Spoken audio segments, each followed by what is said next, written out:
penunaian puasa. Ternyata tidak semua orang-orang beriman yang diwajibkan puasa oleh Allah Subhanahu wa taala dibenarkan untuk menunaikan ibadah ini. Ada ketentuan-ketentuan khusus yang mencakup orang-orang tertentu dan berlakulah kewajiban puasa bagi dirinya.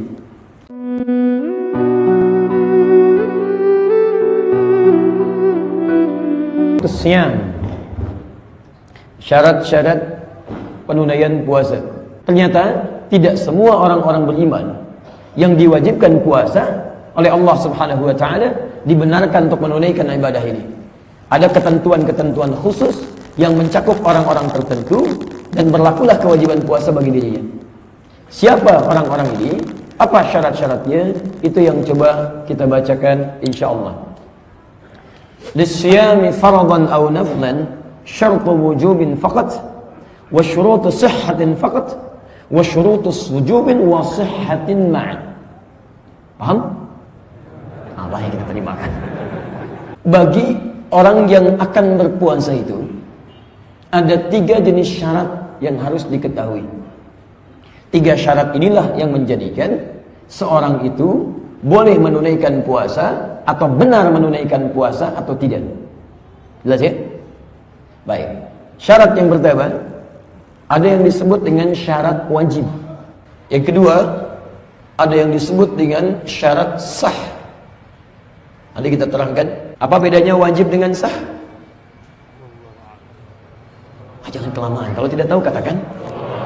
Baik kan waktu kita berjalan terus itu kan. Baik, alhamdulillah. Yang ketiga gabungan antara keduanya, syarat wajib dan syarat sah puasa.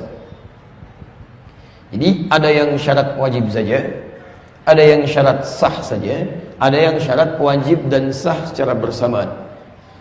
Ada ketiganya ini, maka dibenarkan kita menunaikan syam puasa. Tidak ditemukan salah satunya, maka bisa berpengaruh pada puasa kita yang akan kita tunaikan. Mari kita cepat kemudian uraikan. Baik, pertama syurutul wujub, syarat wajib. Syarat wajib itu adalah persyaratan atau ketentuan yang menjadikan seorang muslim wajib menunaikan puasa. Berbagai syarat atau ketentuan yang menjadikan seorang muslim dipandang wajib menunaikan puasa. Jadi kalau syaratnya ini terpenuhi, baru wajib puasa. Kalau syaratnya tidak terpenuhi, maka tidak berlaku kewajiban puasa baginya. Paham sampai sini? Baik. Wahuma itsnan. Syaratnya ada 2. Kalau tidak memenuhi 2 syarat ini, maka puasa tidak wajib bagi Anda. Jelas ya? 1. Al-bulugh. Al-bulugh sampai pada usia baligh. Ya, 1 al-bulugh sampai pada usia baligh. Insyaallah kita sudah pahami secara fikih. Ya, perempuan tandanya sudah masuk kepada masa haidnya.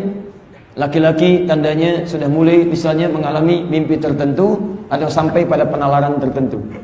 Jadi kalau tidak sampai kemudian pada masa-masa ini, kita bacakan fala yajibu siyamu 'ala as-sabi hatta yablugh. Maka tidak melekat kewajiban pada seorang anak yang belum mencapai masa baligh ini. Jadi kalau misalnya posisi Anda sudah baligh, ya boleh silahkan berlaku kewajiban di sini. Wajib hukumnya dia puasa. Tapi bagi anak-anak yang belum sampai pada usia baligh, maka dia belum wajib puasa. Sekalipun misalnya dia ingin puasa, silahkan, gak ada masalah. Tapi jangan bebani dia di luar batas hal yang melekat pada dirinya. Hati-hati, Allah dan Rasulnya tidak mewajibkan dia puasa. Kalau ingin silahkan, tapi belum wajib baginya. Allah saja, Nabi saja tidak wajibkan. Maka Anda jangan sampai menjadikan anak Anda berlatih sampai mewajibkannya, itu tidak benar. Kalau ingin latihan silahkan, gak ada masalah, ikut-ikutan. Ya, misal, Ramadan pertama dia ikutan. Ya, usia misalnya 6 tahun, belum balik, ingin puasa. Support silahkan dorong. Masya Allah, begitu dia puasa zuhur misalnya, sudah mulai dia kelihatan agak mulai lapar-lapar. Asar jam 4, jam 5 minta makan sudah nggak tahan. Lapar, buka ya. Masya Allah. Ketika dalam posisi demikian karena belum sampai kepada status baligh, maka perkenankan, iya, silahkan nak buka. Kalau perlu puji Allah Subhanahu wa taala, alhamdulillah, Masya Allah, anak mama soleh sudah bisa Ramadan pertama puasa sampai asar ya. Ananda luar biasa. Dulu mama seusia Ananda itu belum bisa begini. Besok coba lagi ya, ikut lagi. Mudah-mudahan sampai kepada maghrib. Jangan didorong-dorong terus. Jam 5 minta buka misalnya, mau buka ya, sayang 1 jam lagi ya, ayo terus. Sudah dia nggak tahan, Anda suruh terus ya. Allah saja meminta dia, bukan bagian dari kewajiban. Kenapa Anda wajibkan? Jangan menimbulkan madarat di sini. Paham ya? Baik. 1, bulugh, baligh. 2, al-qudrah. Qudrah. Adanya kemampuan dalam menunaikannya. Adanya kemampuan dalam menunaikannya. Fala yajibu as-siyam 'ala al-'ajiz min maradin aw ghairihi. Maka puasa tidak berlaku hukum wajibnya atau terangkat hukum wajibnya pada seseorang yang tidak memiliki kemampuan dalam menunaikannya, seperti karena alasan sakit atau yang semisalnya. Di puasa wajib, orang-orang beriman tunaikan puasa. Baligh memenuhi unsur baligh. Tapi ternyata dia punya alasan lain. Sakit misalnya. Bukan sakit biasa ya, nanti kita lihat. Bukan sakit biasa. Jadi tidak semua jenis sakit yang disebut dengan sakit menjadikan Anda kemudian, mohon maaf, tidak menunaikan puasa. Terangkat hukum puasanya pada penyakit yang sekiranya bila Anda berpuasa, maka menjadikan puasa itu menjadi sulit atau memperparah penyakitnya. Jadi kalau sekiranya penyakit Anda biasa-biasa, maka tidak harus kemudian Anda batalkan puasa. Atau tidak berlaku hukum wajib, tidak. Anda jalan dari Al-Murabi, tiba-tiba ke Seleo misalnya kan, Masya Allah. Terus ke depan, Pak, es teh manis ya. Masya Allah. Bapak kan puasa, tapi kan sakit. Masya Allah. Nah, itu tidak tepat. Itu pernah terjadi zaman dulu, pernah ya. Ibnu Sirin itu pernah jalan, tiba-tiba kemudian dia mengiris bawang kalau kita. Kemudian ketika mengiris, teriris, kemudian tangan keluar darah, dia merasa sakit. Dia jalan, kemudian dia buka di depan banyak orang. Begitu buka, orang tanya, kenapa Anda buka? Saya kan sakit.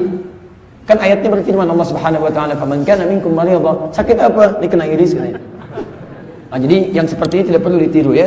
Yang dimaksudkan bukan sakit biasa, tapi sakit yang sekiranya menimpa pada seseorang akan